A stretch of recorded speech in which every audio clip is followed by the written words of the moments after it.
Assalamualaikum warahmatullahi wabarakatuh.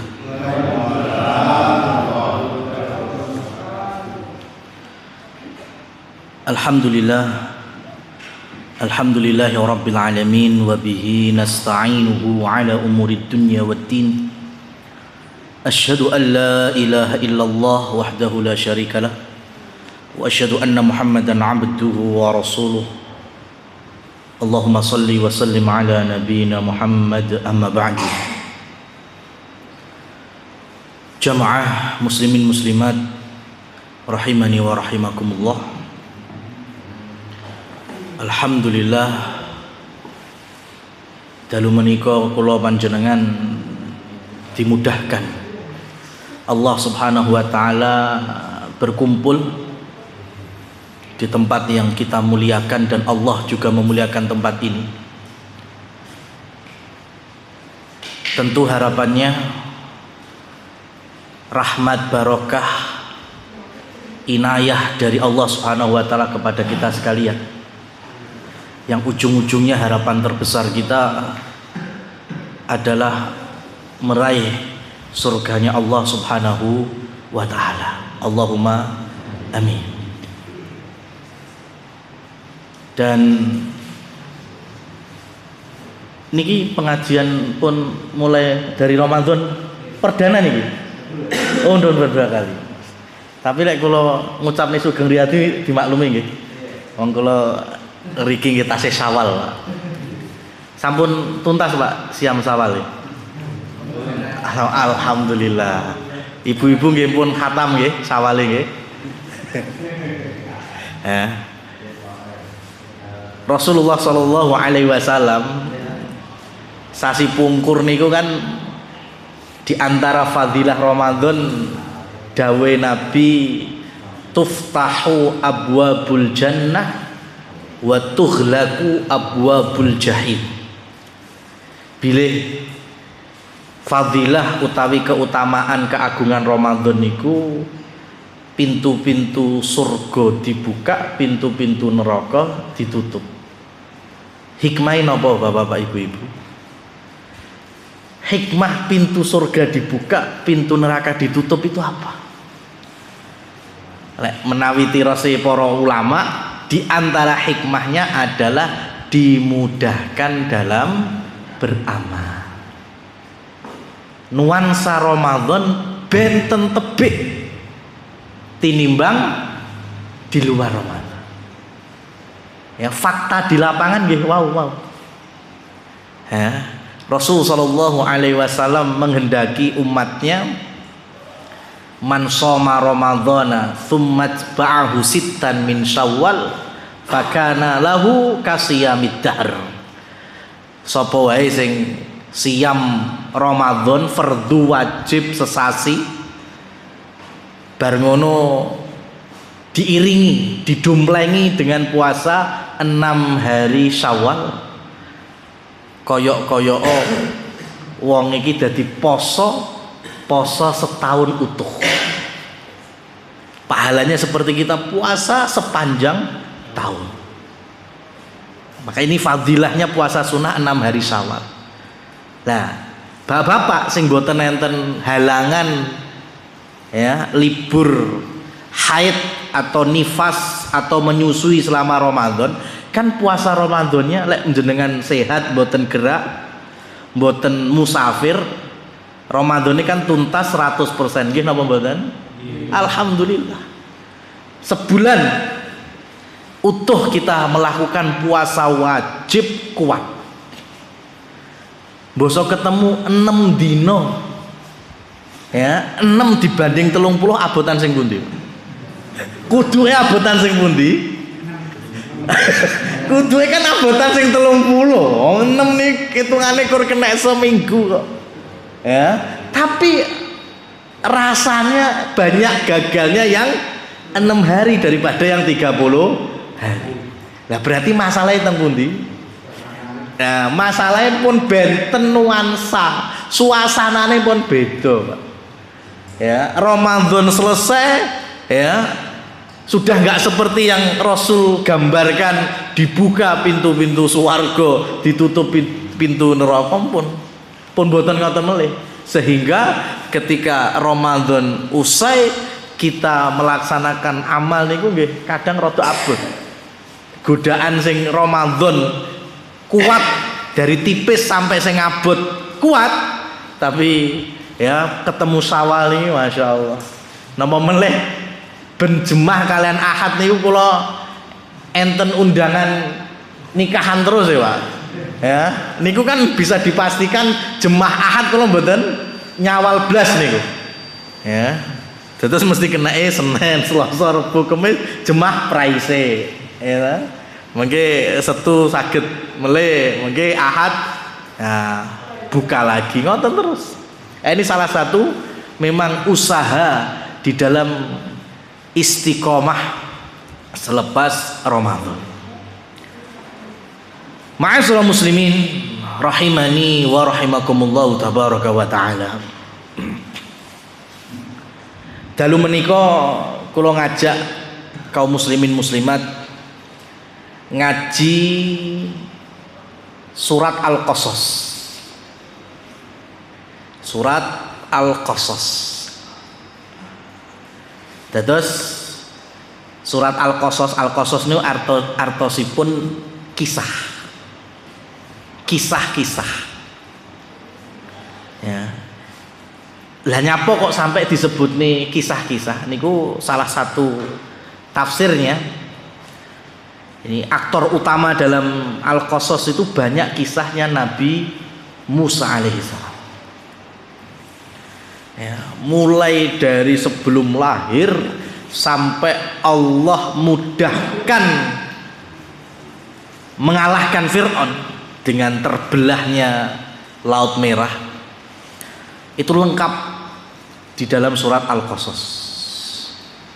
Ya, meskipun kisah-kisah Nabi Musa terkadang tercolong-colongi, enek neng surat liyane, enten sing surat liyane, tapi di dalam surat Al-Qasas Nabi Musa alaihi salam niku sempet hijrah melampah saking telatah Mesir, ya niku ngarah ngaler teng daerah naminipun Madian.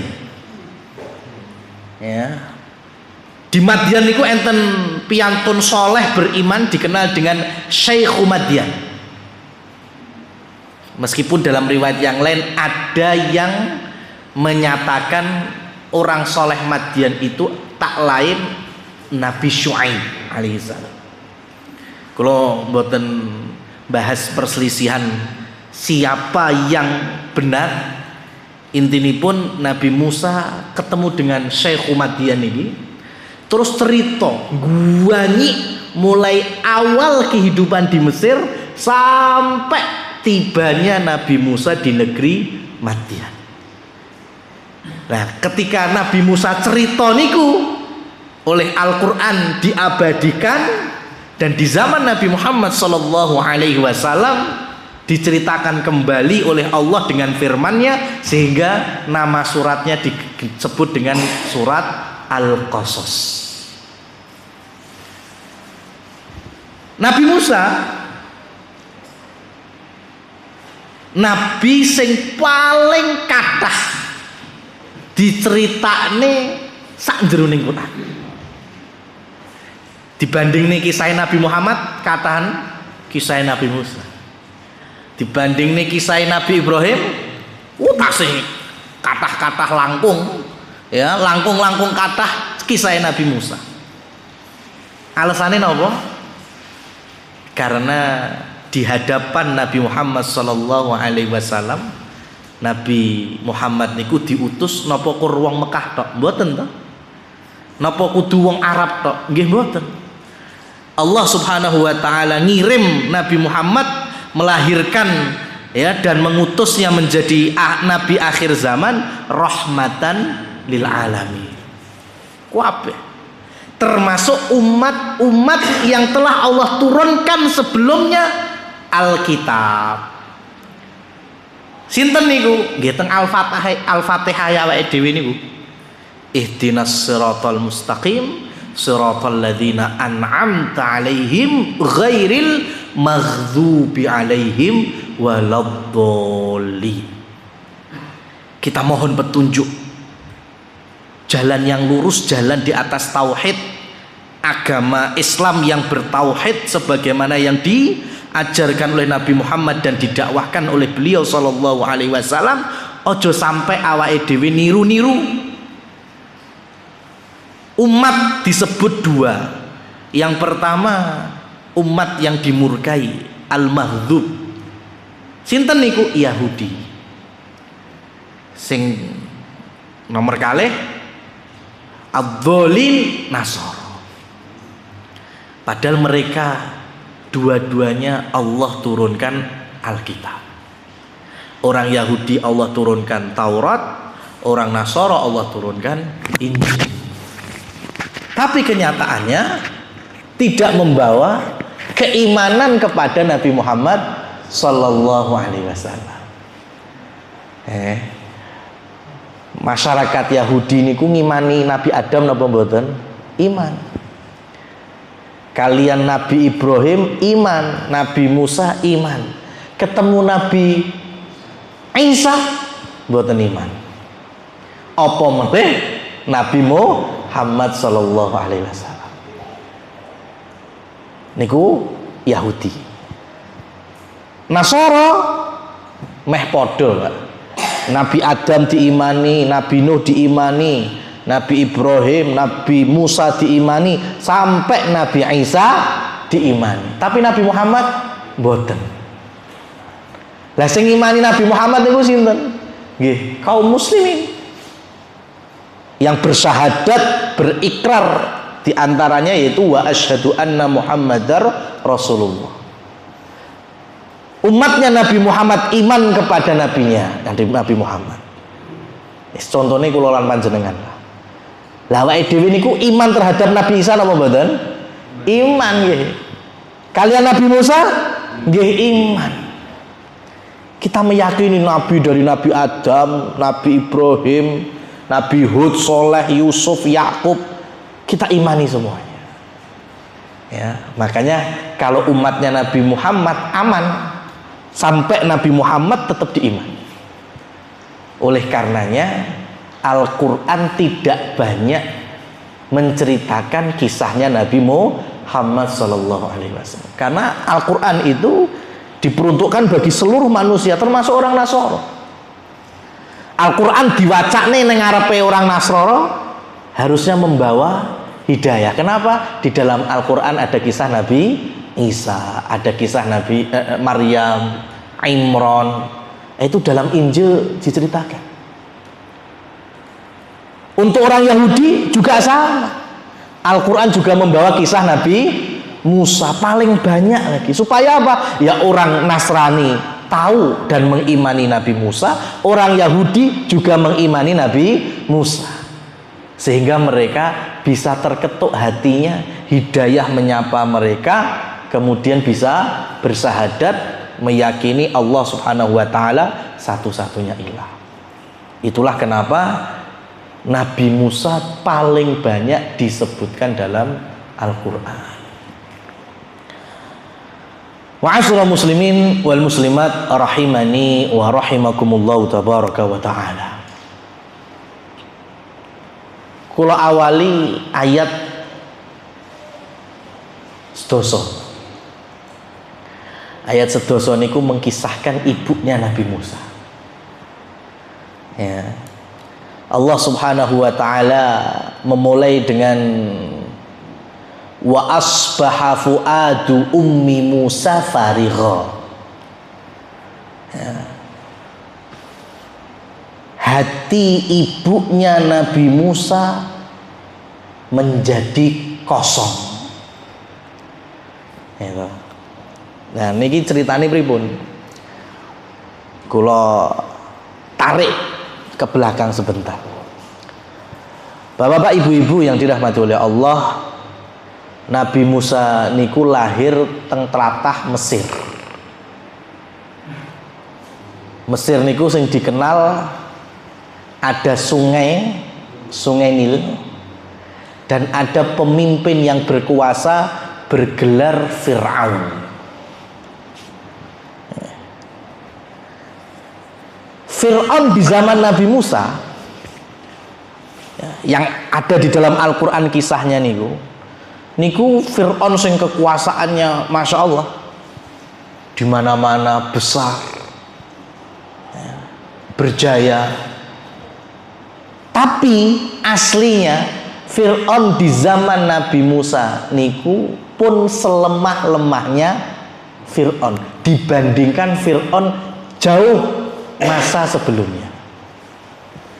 Ya, pun sak zamane Nabi Musa, Fir'aun niku pun dan pemimpin yang adidaya. Tapi dalam napa niku istilahnya peradaban Fir'aun dan Mesirnya itu pun termasuk yang sudah lemah dibandingkan Fir'aun sebelum zamannya Nabi Musa. Kenapa? Karena sebelum Nabi Musa itu sudah ada nabi yang masuk Mesir lebih dulu. Sinten niku? Nabi Yusuf alaihi salam. Nabi Yusuf niku mlebet Mesir mboten dados rakyat sipil melih, dados penguasa babakan ekonomi. Penguasa ekonomi niku Nabi Yusuf. Sehingga sanak kadange kemudian masyarakat Bani Israel, Nabi Yusuf niku putra Nabi Yakub sehingga bergelar Bani Israel. Ya. Di antaranya ada juga dulure sing namanya Yahuda, makanya kemudian anak turunnya dikenal dengan Yahudi. Terus teng zamane Nabi Yusuf, Bani Israel niku dimuliakan. Di Mesir dikai panggonan, ya, dihormati, bahkan beberapa diantaranya menjadi pejabat istana. Ya, nanging benten zaman, benten peristiwa, Pak. Jauh selepas Nabi Yusuf wafat,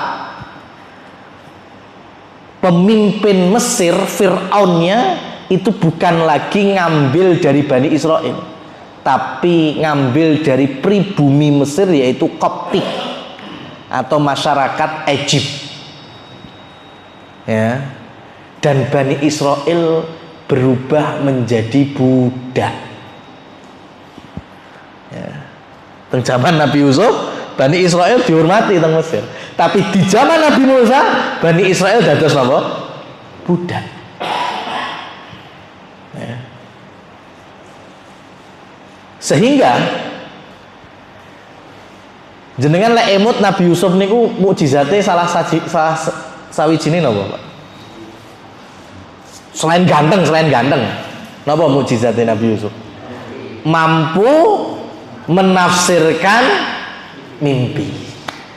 Niku mukjizat Nabi Yusuf.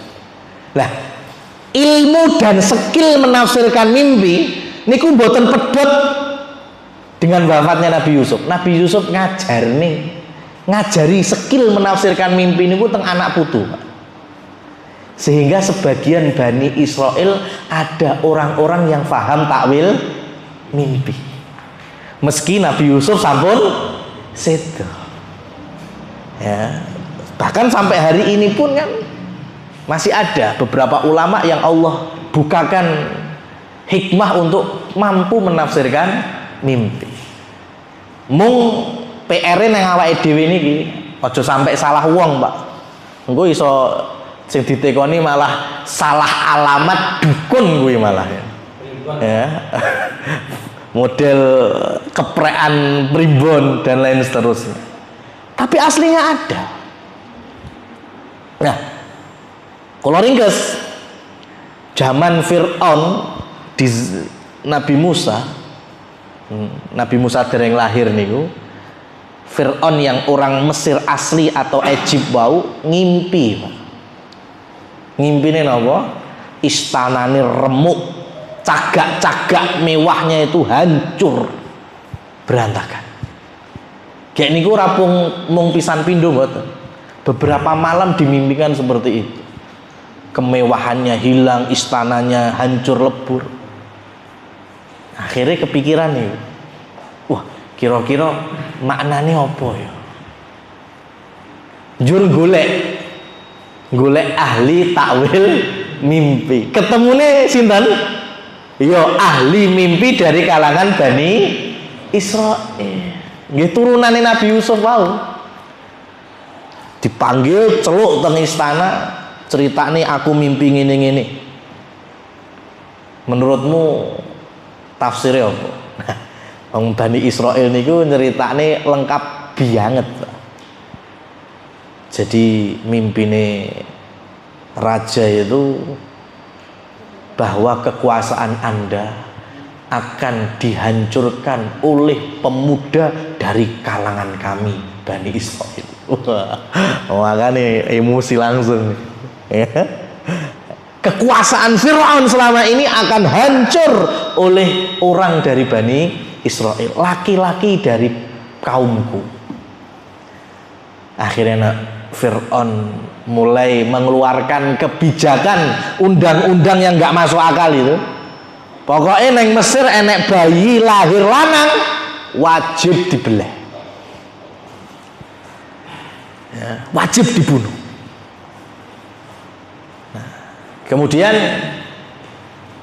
antek-anteknya Fir'aun dari orang-orang Mesir asli nih, penasihatnya, aristokratnya, orang-orang yang berada di sekelilingnya itu mulai komplain.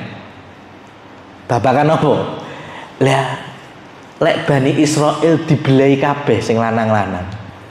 Padahal awake dhewe iki budake ya kok Bani Israil. Lah lek 20 tahun, 30 tahun ke depan budak-budak awake dhewe kan ora tambah kuat to, tambah loyo ya. Wong umur ya tambah tua, tambah nggak produktif, kan butuh regenerasi. Lelek sampean, hei Fir'aun, belahi bayi lanang saiki, ya 20 tahun, 30 tahun awake dhewe duwe budak saka sapa? Nah, akhirnya Fir'aun ngrungokne nih, direvisi undang-undangnya, nggih, dirubah. Tahun ini nggak ada penyembelihan, tapi tahun depan laki-laki Bani Israil wajib dibunuh. Tahun berikutnya aman, tidak ada tahun penyembelihan. Tahun berikutnya wajib dibunuh. Gitu terus Pak. Jadi diselang-seling, 2 tahun pisah. Itulah kenapa kisah Nabi Harun tidak seperti kisah Nabi Musa. Nabi Harun itu kakak langsungnya Nabi Musa. Ya. Jadi Nabi Musa kagungan mas ini Nabi Harun. Di kisah Nabi Musa ada kisah penyembelihan, tapi di kisah Nabi Harun tidak ada kisah penyembelihan. Padahal podo-podo wong Mesir, bahkan sak omah sak keluarga. Masalahnya apa? Karena Nabi Harun lahir di tahun yang aman, tidak ada penyembelihan. Niku. Ya. Jadi tahunnya Nabi Harun tidak disembelih niku kagem ancang-ancang ya generasi yang akan dijadikan budak ya 10-20 tahun ke depan, ngoten. Makanya mulai hari itu Fir'aun mengirimkan di setiap perempuan-perempuan yang hamil, baik warga Mesir maupun Bani Israil, yang kehamilannya di atas 5 bulan, itu dikasih 2 orang bidan non-stop tinggal di rumahnya sampai masa persalinan. Niku salah satu kebijakan Fir'aun, Pak. Jadi Fir'aun itu kalau ada ibu-ibu hamil usia kandungan 5 bulan ke atas, itu langsung dikasih fasilitas bidan di rumah mereka. Mboten mung siji, kalih. Rong bidan 24 jam non-stop melayani ibu yang hamil itu sampai masa persalinan. Cuma kalau yang hamil dan yang melahirkan Bani Israil, bidan-bidan ini yang menjadi getok tular ya, yang menjadi panjang lidahnya Firaun. Kudu ngabari lek sing lahir bayi lanang berarti nanti akan datang Al-Guju yang kemudian menyembelihnya. Niku. Ya, jadi sak kejem-kejeme Firaun niku rada enek positifnya niku ngasih fasilitas bidan di usia kandungan setiap rakyatnya 5 bulan ke atas. Ya. Milo lek sakniki enten dulur-dulur muslimat niku mungkin membantu suaminya dalam bekerja, kemudian di tempat pekerjaannya ya di tengah-tengah masa baktinya kok hamil, kemudian berusaha ngurusi cuti hamil kok diangel-angel mbek kepala bidange berarti ngungkuli. Nah, kula mboten nyebut. Ya kan? Kok sampai enek kepala ya nopo ketua enten anggotane diangel-angel cuti hamil niku ngungkuli Firaun. Firaun aja perempuan hamil dikasih fasilitas 2 bidan. Ya. Jamaah yang dirahmati Allah Subhanahu wa taala, peristiwa lahirnya Nabi Musa ya, dari keluarga yang taat kepada Allah Subhanahu wa taala ya, lahir yang jenengan mengkilek ngaji surat Al-Qasas kalian ngaji teng surat Maryam niku enten beberapa nama sing padha Pak ya. Wau kula sebut masih Nabi Musa sinten? Nabi Harun. Jenengan teng kisahnya Maryam niku enten nami Harun. Tapi Harunnya di kisahnya Maryam, ibunya Nabi Isa, benten kalian Harune masih Nabi Musa. Ya, beda wonge, jenenge padha, beda wong. Dados nek jenengan ngajine surat Maryam kok ada nama Harun, ya, berarti itu bukan Harunnya Nabi Musa, tapi Harunnya masnya Maryam. Jadi Maryam niku nggih kagungan kakak laki-laki namanya Harun. Berarti lek Maryam melahirkan Nabi Isa, hubungan Nabi Isa kalian Harun apa? Pak Li ya, niku enten. Maryam lahir dari pasangan 2 orang yang beriman ya. Nggih niku pasangan keluarga Imron. Berarti bapake Maryam namine sinten? Imron. Berarti kalian Nabi Isa napa niku? Putu kalian Simba. Bapaknya Nabi Musa nggih Imron. Bingung jenengan. Wah iki ngaji opo. Ya, kula sering mawon niki. Dados Nabi Musa niku lahir yatim, Pak. Pun boten kagungan bapak. Bapaknya pun sedo. Tapi asmane sinten? Imron. Ya, tapi lek ibuke kula mboten nyebut. Karena ibunya Nabi Musa itu banyak nama yang diriwayatkan. Sing paling masyhur teng Indonesia niku salah satunya yaitu Yukabad. Tapi niku mboten satu-satunya, enten 7 napa 8 niku. Pun timbang bingung wis penting ibumu Musa, ngoten mawon. Lah, zaman Nabi Musa kalian zaman Nabi Isa sing dhisik niku. Zaman Nabi Musa atau zaman Nabi Isa? Zaman Nabi Musa atau zaman Nabi Isa? Zaman Nabi Musa. Disian Nabi Musa. Dados Nabi Isa niku zaman nih bapake simbahe niku sampun ngadopsi nama-nama orang soleh sebelum mereka.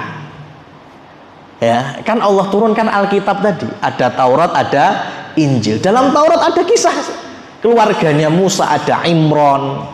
Ya, ada Musa, ada Harun. Maka di keluarga besar Imron pun juga memberikan nama dari orang-orang soleh sebelum mereka. Terus ngekai jeneng Harun, ya, dulure Maryam niku karena mengadopsi Harune Nabi Musa. Ya, mbah buyute Nabi Isa ngekai jeneng Imron karena teradopsi dari Imron suwargi bapake Nabi Musa. Nggih kaya kula lan panjenengan. dibolehkan memberikan nama dari generasi soleh sebelum kita. Enten toh keluarga muslimin ngekei anak jenengi Imam Syafi'i. Enten apa mboten? Kinten-kinten niku cita-citane napa? Duwe anak jenengi Imam Syafi'i niku yus ben soleh, ben pinter kaya dene Imam Syafi'i, manfaat. Meskipun gedene jebule dadi copet.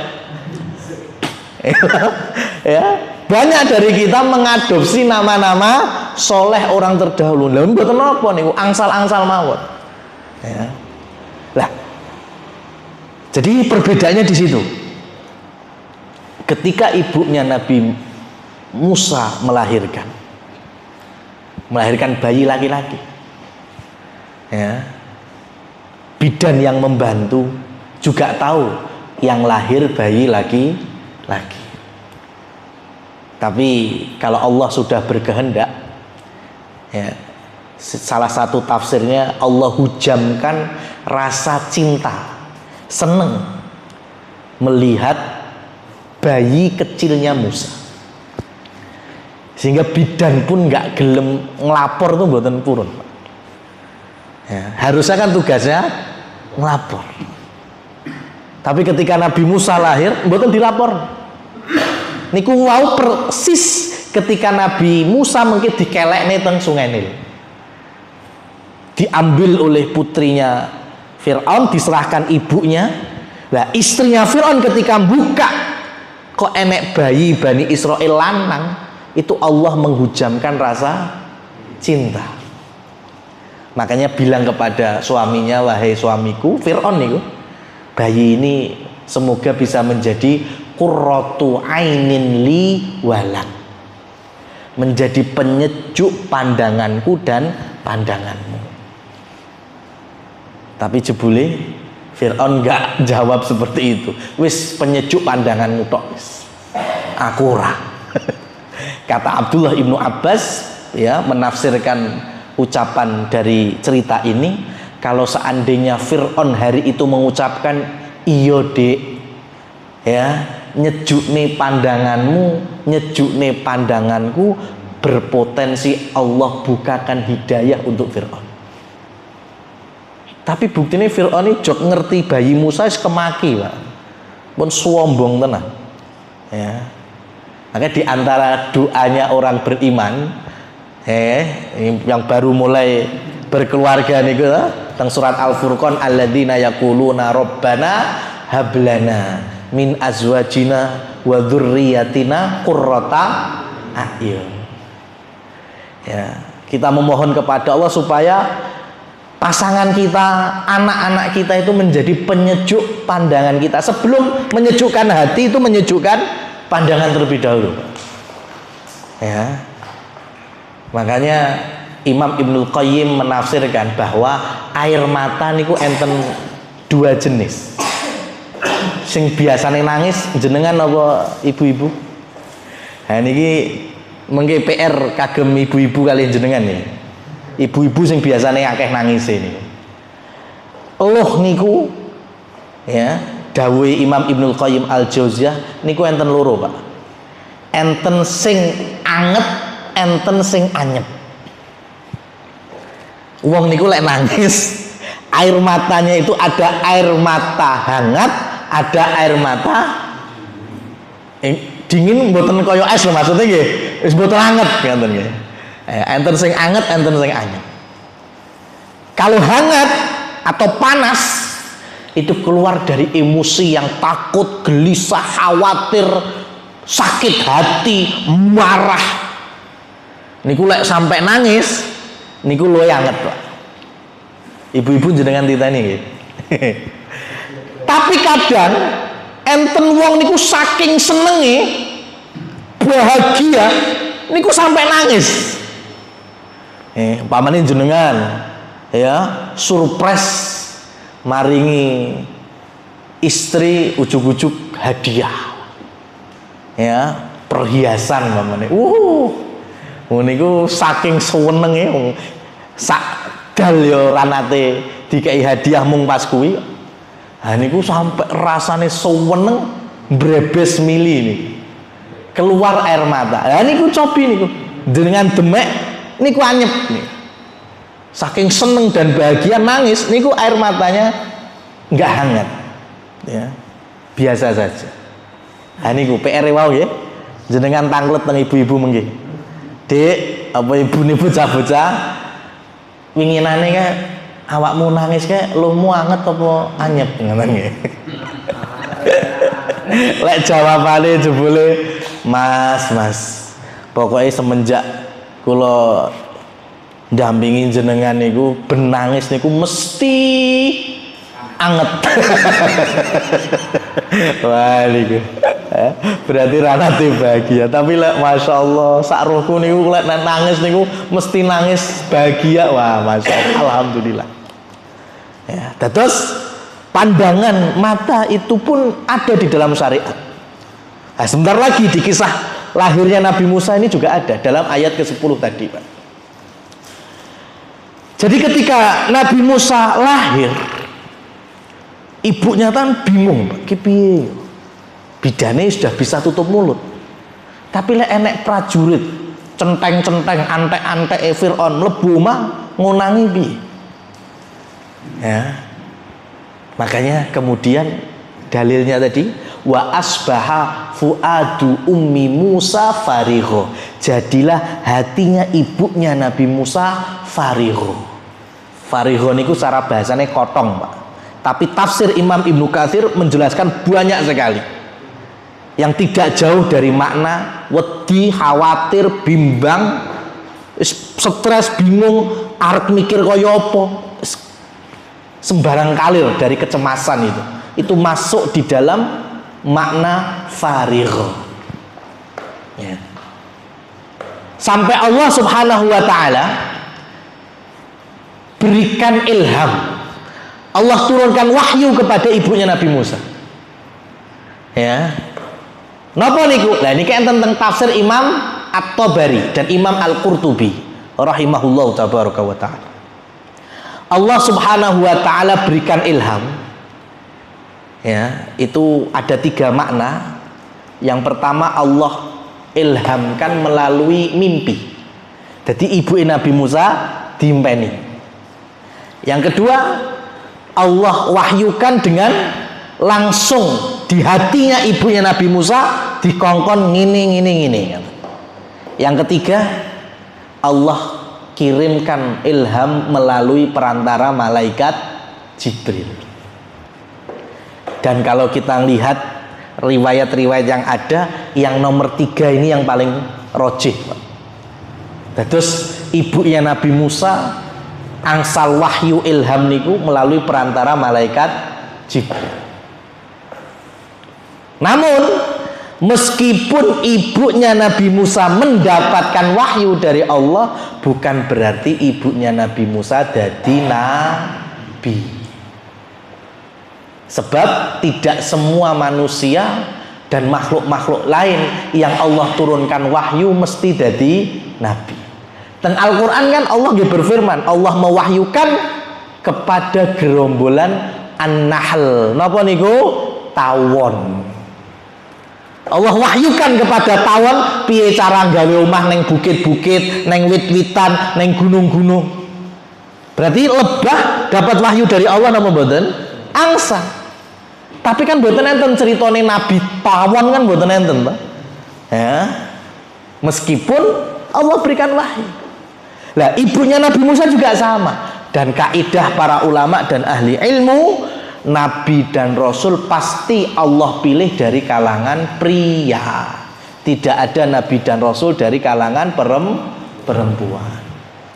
Makanya ibunya Nabi Musa mulia, dengan Allah kirimkan ilham wahyu, tapi bukan kemudian menjadi nabi. Sing dadi nabi ya malah anak ini Nabi Musa. Nah, Allah wahyukan apa?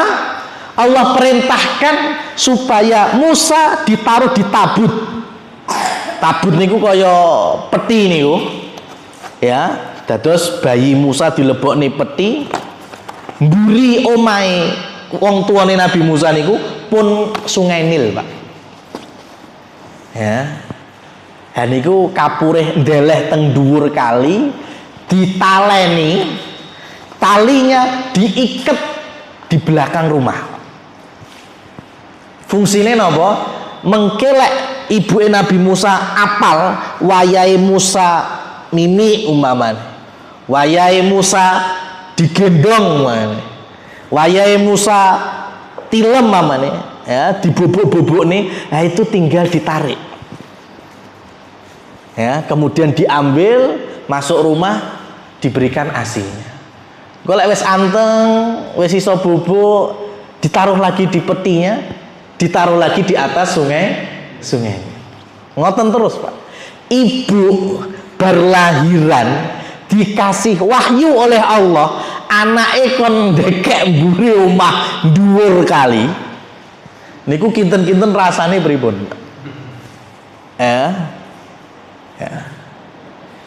Ya, kalau tanglet nih, ini sing saged jawab nggih para ibu-ibu nih. Enten anak toh-tohan nyawa nih, lek sampai konangan, ya mesti dibelah nih. Karena rasa khawatir seorang ibu, fitrah seorang ibu, kudu ndeket bayine. Ya, memeluknya, mengayomi, melindunginya. Mungkin sampai lek anakku mati, saku ritek mati ora apa-apa. Napa malah ya wis lah jarne wae.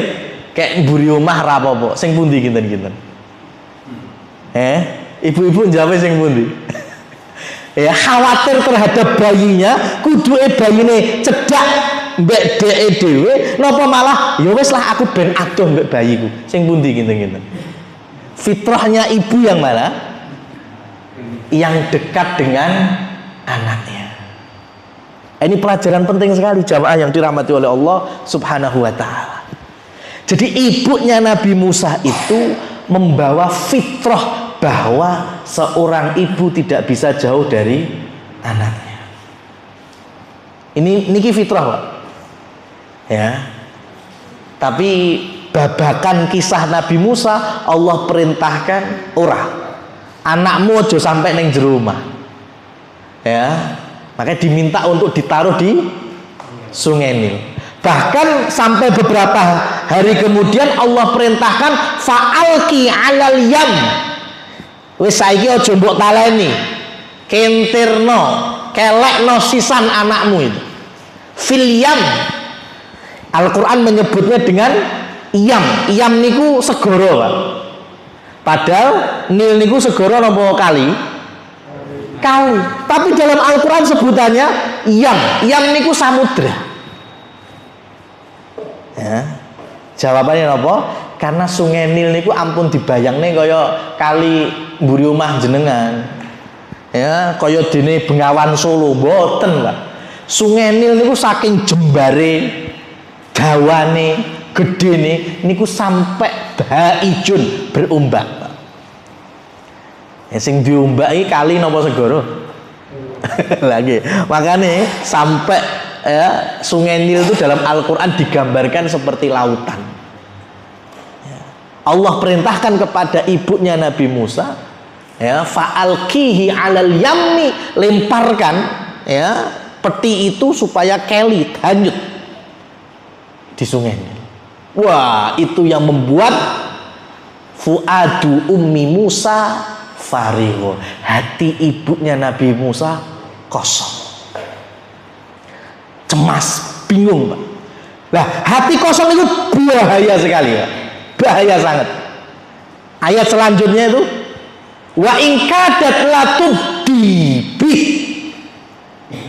ya, saking kosongnya hatinya ibunya Nabi Musa, nyaris ibunya Nabi Musa akan membuka bloko suto laporan ke prajurit-prajuritnya Fir'aun. Ya, jadi sampai terus bingung arep nyapa iki. Ya, bayiku diapakne wis tau tak cerita wae. Aku bar lahiran bayiku lanang. Niku lho, Pak. Saking kosong hatinya ibunya Nabi Musa, laula arrobatna ala qalbiha litakuna minal mu'minin. Kalau seandainya kata Allah, tidak Allah ikat hatinya ibunya Nabi Musa dengan iman. Iku. Jadi wong gak duwe iman, hatinya kotong, bahaya. Tenan nih. Enten wong sinten, Pak? Artis bintang film, ya. Wong duwe apa donya kecekel, ya, omah kendaraan patuto harta gak entek pirang-pirang turunan, tapi lek wis hatine kotong, lah kok ujug-ujug bunuh.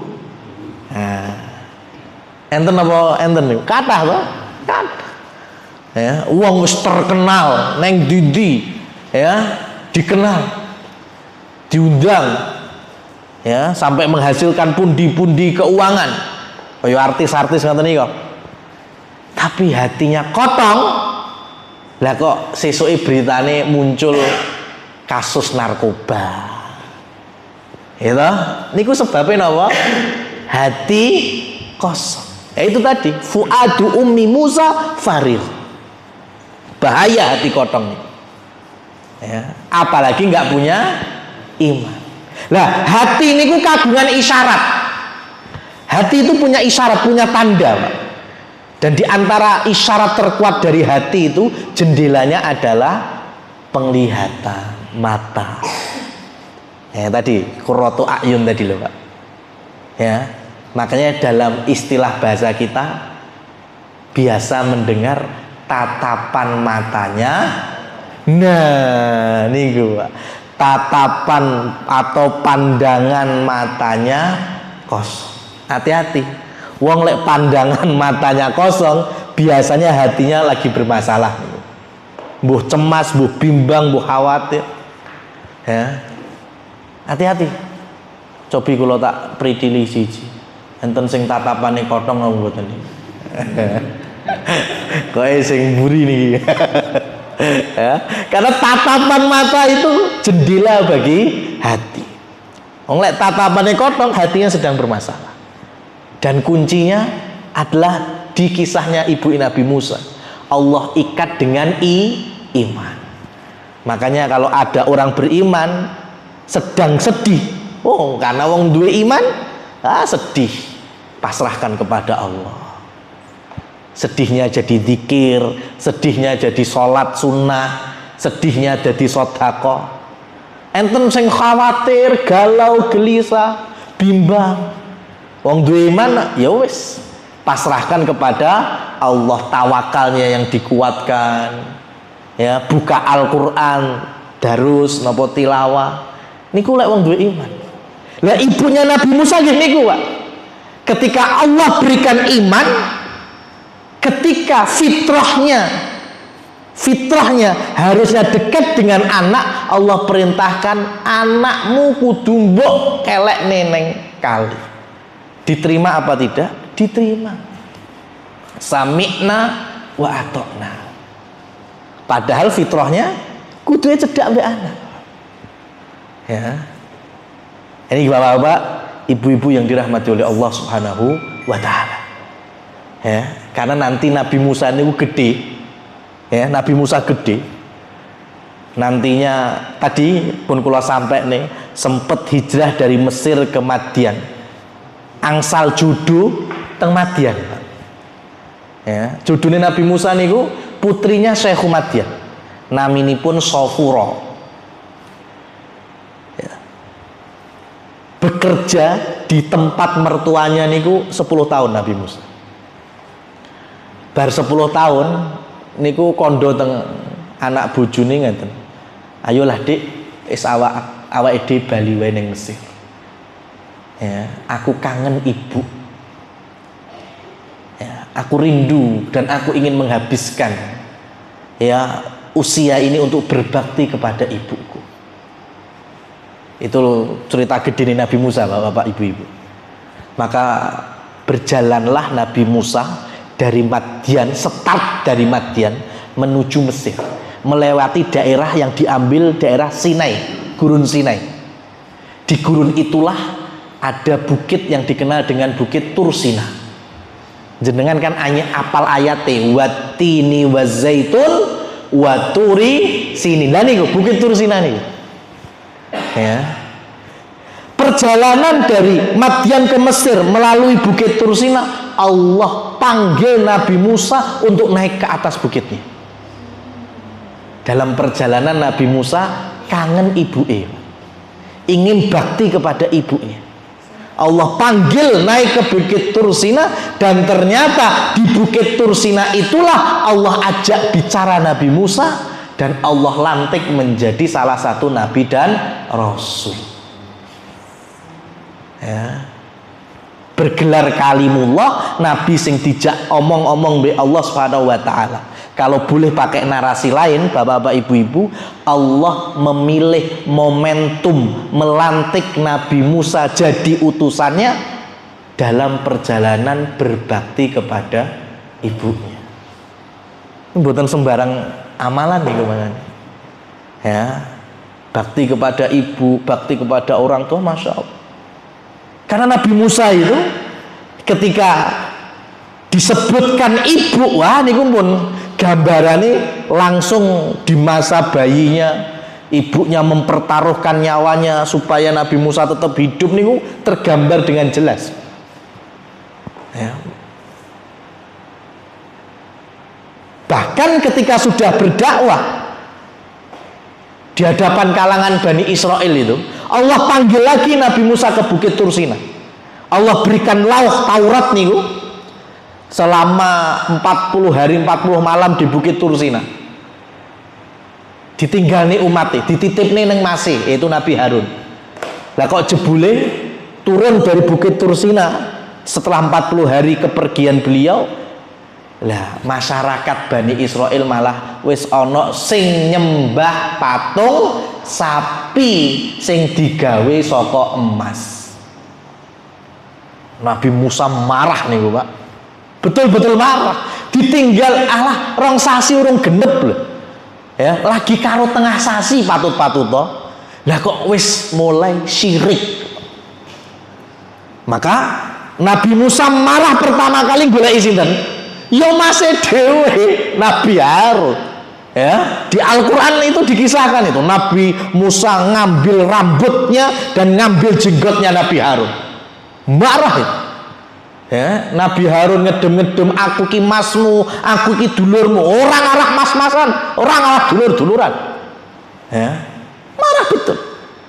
Yang bisa meredam emosi Nabi Musa, ucapan Nabi Harun dalam ayat firman Allah Subhanahu wa taala, "Yabna ummi, la ta'khud bilihyati." Ya, wahai anak ibuku, ojo mbok tarik-tarik rambut sirah mbek rambut jenggotku. Napa bedane, Pak? Nabi Harun ngedem-ngedem Nabi Musa, Dek, aku ki masmu. Dek, aku ki dulurmu." Nabi Musa gak ngrungokne. Masih marah, tapi ketika, anak ibuku, meneng Nabi Musa. Apa bedanya, Pak? Kan ya padha dulur-dulur ya, ya. Tapi Nabi Harun sampai memilih lafal putra dari ibuku. Karena di situ ada kata ibu. Jadi disebut ibu, Nabi Musa langsung anteng. Ya, karena tadi di usia bayinya, usia kanak-kanaknya, masya Allah, peran ibunya itu tergambar sekali dengan jelas, mempertaruhkan harta dan nyawanya. Nah, jemaah yang dirahmati oleh Allah Subhanahu wa taala, kisah Nabi Musa ketika bayi tadi itu, ya, yang fitrahnya bagi seorang ibu atau perempuan memang harusnya dekat dengan anak. Ya, jangan sampai berjauhan. Kecuali memang dapat wahyu kayak tadi, dikelek nih mau. Ya, karena fitrahnya seorang ibunya Musa, saya nggak mau jauh. Ya. Tapi karena ini perintah, yo sami'na wa ata'na. Karena pasti ada hikmah di belakang. Hikmahnya nopo? Ketika dikelek nih, yo wis keli perintah kepada Mbak Nabi Musa. Jadi Nabi Musa niku anak sing nomor 3, Pak. Ya, Nabi Musa niku kagungan kakak mbarep niku perempuan. Ya, maka nanti ada perintah waqalat li ukhtihi, ibu Nabi Musa memerintahkan kepada anak perempuannya, saudarinya Nabi Musa, kusi, ikuti adikmu itu, petinya itu ikuti sampai mana. Ya, itu perannya siapa? Kakak perempuannya Nabi Musa. Niki tengah ayat selanjutnya itu ada. Diikuti betul itu. Oh jenenge ngikuti mboten sembarang ngikuti lho niku. Niku lek ngikuti konangan prajurit kowe nyapa kowe ning pinggir kali om loka mlaku. Ya, kayak ngikuti adikku sing ning peti dibuka bayi lanang iso disembelih. Tapi dari kejauhan. Ya makanya anjunubin dari jauh. Sampai akhirnya petinya itu temangsang teng wilayah kekuasaan istana Fir'aun. Terus dipendet wau. Ya, Fir'aun mengizinkan istrinya untuk memeliharanya, nggak jadi dibunuh, disembelih. Ya, baru kemudian bayi itu nangis, dikumpulkan al-maradhi wa harramna. Ya, ayat selanjutnya kan Allah halangi perempuan-perempuan untuk memberikan asinya kepada Musa. Jadi hari itu dikumpulkan para ibu-ibu untuk menyusui bayi Musa, dan itu ketemu banyak, Pak. Ya, kuatah calon ibu-ibu yang siap memberikan asinya kepada Nabi Musa. Alasannya apa? Karena hari itu banyak ibu-ibu punya asi tapi gak duwe bayi. Bayi ini temundi dibelai kali Fir'aun. Ya, punya asi tapi nggak punya bayi. Bayi ini dibelai. Makanya ketika dikumpulkan banyak perempuan yang siap untuk memberikan asinya, tapi Allah kehendaki gak ono sing dikarep nih mbek Nabi Musa. Maka kakaknya kemudian datang ke kerumunan itu sambil berkata, aku akan memberikan info. Jangankan perempuan, seorang ibu, bahkan satu keluarga yang siap mau ngomong bayi ini, dan insya Allah gelem bayinya itu. Kemudian diminta untuk mendatangkan sing didateng nih ibu Nabi Musa.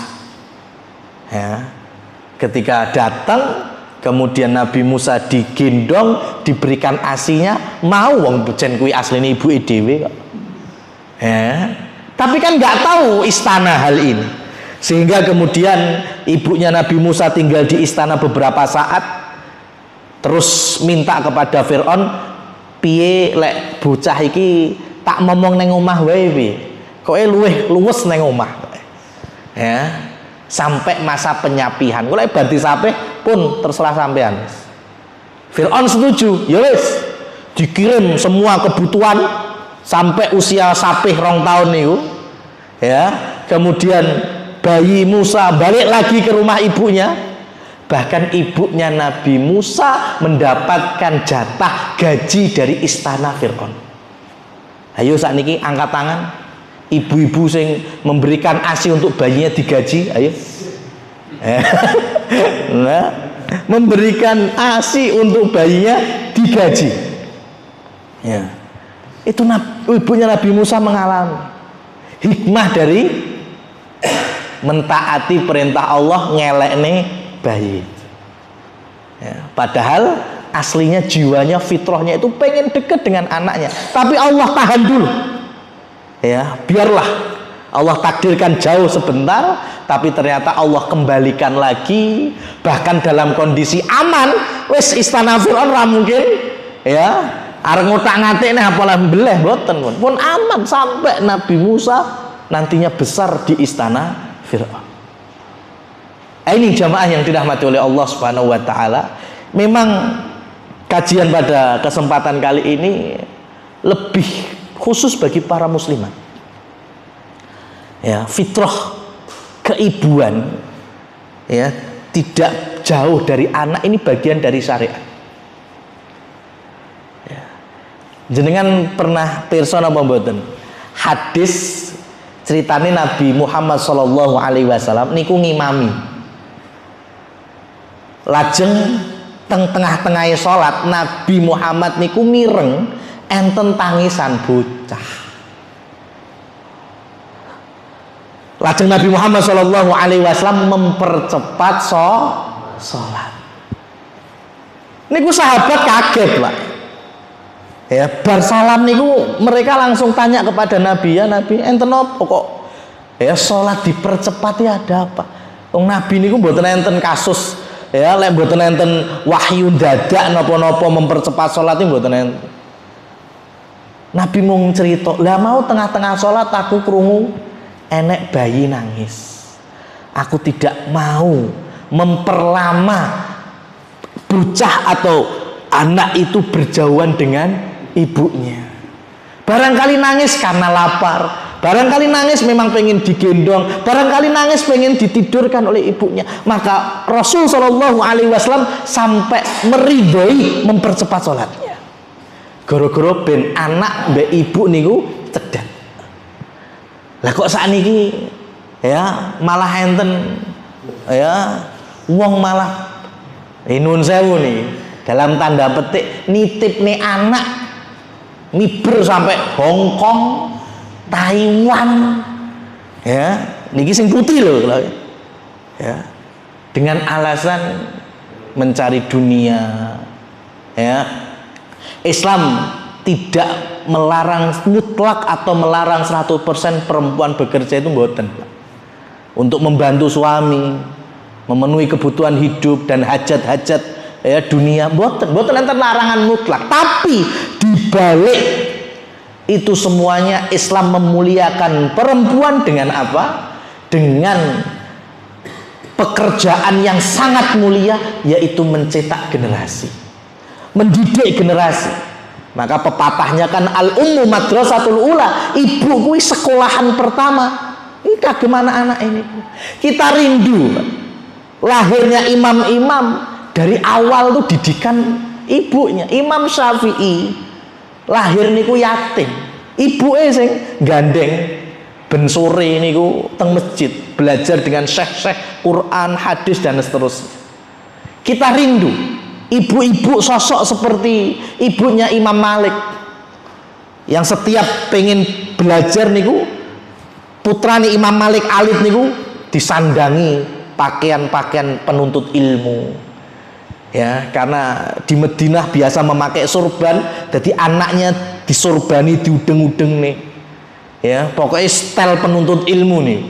Sebelum berangkat ibunya nasihati, nak, sakdurunge kowe njupuk ilmune gurumu, jupuken sik adabe.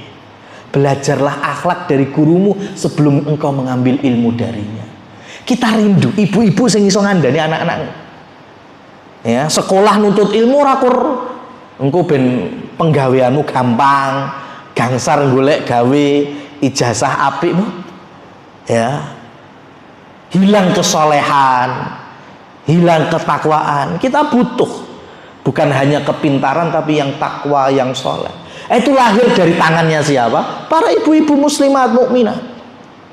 Ya, maka kembalilah para ibu-ibu ya kepada singgasana istanamu, yaitu rumah. Ya, di situ sudah terlihat dan tergambar yang siap untuk dilukis, yaitu anak-anak dengan lukisan ketaatan kepada Allah dan Rasulnya.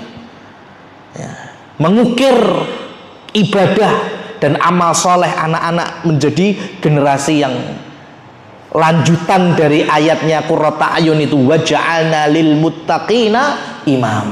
Itu yang kita harapkan. Lah, Nabi Musa alaihissalam, keluarga kecilnya ini nanti Allah takdirkan tidak jauh beda dengan Nabi akhir zaman, yaitu Nabi kita Muhammad Sallallahu Alaihi Wasallam. Ya, Nabi Musa tadi ada ibunya, ya kan, ada pepatah kan gini, di balik kesuksesan pria hebat ada perempuan-perempuan hebat di belakangnya. Nah, ini Nabi Musa masuk, Nabi Muhammad dia masuk nih. Nabi Musa di belakangnya ada ibu yang tadi dengan keimanannya patuh kepada Allah, dengan fitrah keibuannya untuk melindungi anaknya. Ya, kemudian Nabi Musa nanti punya ibu sambung, yaitu istrinya Fir'aun yang merawat dan membesarkan ya di masa anak-anaknya. Kemudian Nabi Musa juga punya kakak perempuan. Nabi Muhammad gak jauh beda, Pak. Nabi Muhammad lahir yatim, Nabi Musa lahir yatim. Nabi Muhammad kagungan ibu asli Aminah, meskipun tidak lama, tapi ibu yang masya Allah cinta terhadap Nabi Muhammad SAW. Kemudian nanti digantikan oleh ibu sambungnya, yaitu ibu susuannya. Di antaranya yaitu Halimah As-Sa'diyah. Menawi Nabi Musa kagungan simbak, Nabi Muhammad juga kagungan simbak. Cuma sanes simbak kandung, ya, kakak perempuan sepersusuan. Nabi Muhammad kagungan nih. Terus ketika Nabi Muhammad teng Taif, ya, teng Bani Sa'ad, mengambil ASI dari Halimah As-Sa'diyah. Halimah As-Sa'diyah juga sedang menyusui anak perempuan namanya Syaimah. Kayak Syaimah niku luweh tua timbang Nabi Muhammad. Ya, kan ceritanya Nabi Muhammad umur 2 tahun niku nembe saged playon-playon ngomong-ngomong niku. Syaimah pun radi ageng niku. Wong jenenge bocah kadang nggih tukaran. Ya, niku sampai Nabi Muhammad usia 2 tahun niku nyakot tangane Syaimah, Pak.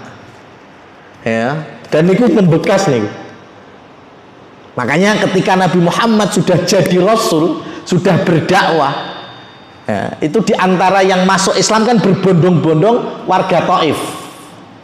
Salah satunya ada perempuan yang bernama Syaimah tadi, ya, ketika bersahadat di hadapan Nabi itu ngomong bahasanya, aku ini kakak sepersusuanmu.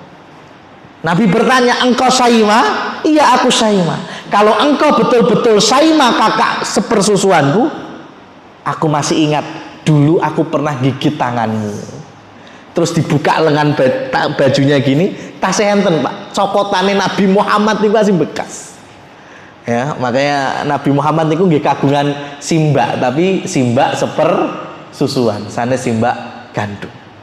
Oleh karena itu, jamaah muslimin muslimat yang dirahmati oleh Allah Subhanahu wa taala, ya, kita berdoa kepada Allah, ya, semoga dengan kajian seperti ini di lingkup yang masih kecil, mungkin kampung, RT atau RW, ya, bisa menumbuhkan generasi yang dari anak-anak yang bakti kepada orang tuanya, bakti kepada ayah dan ibunya. Begitu pula orang tua yang menyayangi anak-anaknya, yang mampu mendidik, mentarbiyah, memberikan transfer kebaikan-kebaikan.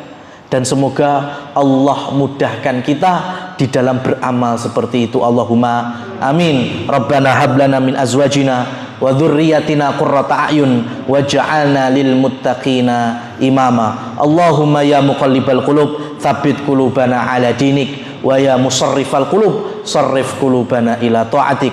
Rabbana atina fid dunya hasanah wa fil akhirati hasanah wa qina adzabannar. Wa sallallahu ala nabiyyina Muhammad wa akhiru da'wana anil hamdulillahi rabbil alamin. Billahi taufiq wal hidayah. Wassalamualaikum warahmatullahi wabarakatuh.